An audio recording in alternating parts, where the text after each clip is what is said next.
I'm Mark Kavanaugh for Cavi Coaches, and today I'm going to coach you up on applying Newton's second law for systems of objects.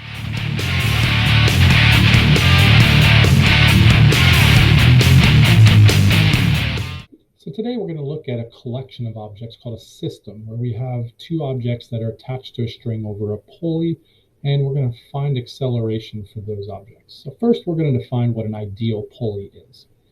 So an ideal pulley is one that has a negligible amount of mass and a negligible amount of friction. The word negligible meaning so small that it doesn't even come into play in our problem. So you may have done a lab like this, like my class did, having two masses attached to a string over an ideal pulley. And we're going to assume that in this situation that the mu of k between m1 and the table is 0, meaning that there's no friction on the table as well. So the question is to derive an expression for the acceleration for m1. Now, if it asks for the acceleration of m1, that's also the acceleration of m2. It's also the acceleration of the system because they're going to accelerate at the same rate. Now, we're going to start this problem just as we've done every other problem, with a system schema and a free body diagram. Now, the system schema, since there's two objects, we're going to have two objects that have the dash shape around it. And we're going to see that M1 has 3 interactions and M2 has only 2. We draw our free body diagram. So we have the normal force, the gravitational force, and a tension force on M1. And the tension force is unbalanced. And then the tension force and gravitational force on M2, with the tension force being smaller.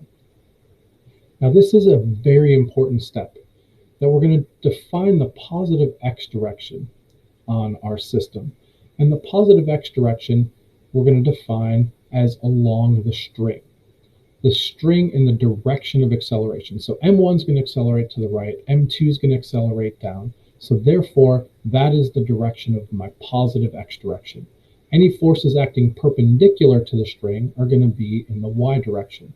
So the positive x direction would be to the right or down, and the negative x direction would be up or left.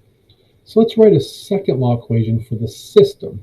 So the system, we're going to add up the force in the system equals mass of the system times the acceleration of the system, where S stands for the system instead of x or y.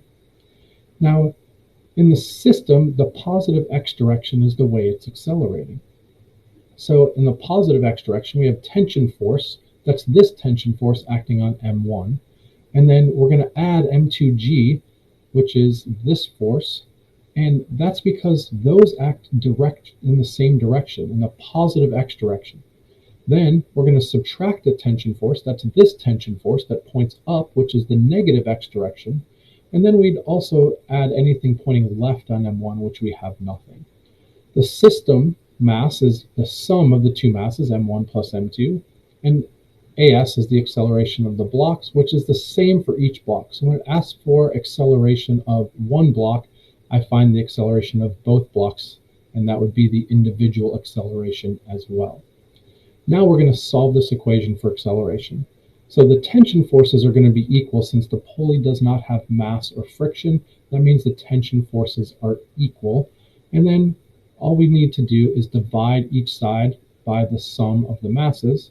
And we're going to get an expression for the acceleration. That acceleration equals m2g divided by m1 plus m2. So to find acceleration with no friction between the table and m1, all we need to know is the two masses, m1 and m2. The next question might ask to find the tension force. Well, we already know how to do this. Once we have the acceleration, we can just treat each individual object as an individual object. So we can write a second law equation for M1 or a second law equation for M2, and then we can write our second law equation, plug in our value for acceleration, and solve for the tension force.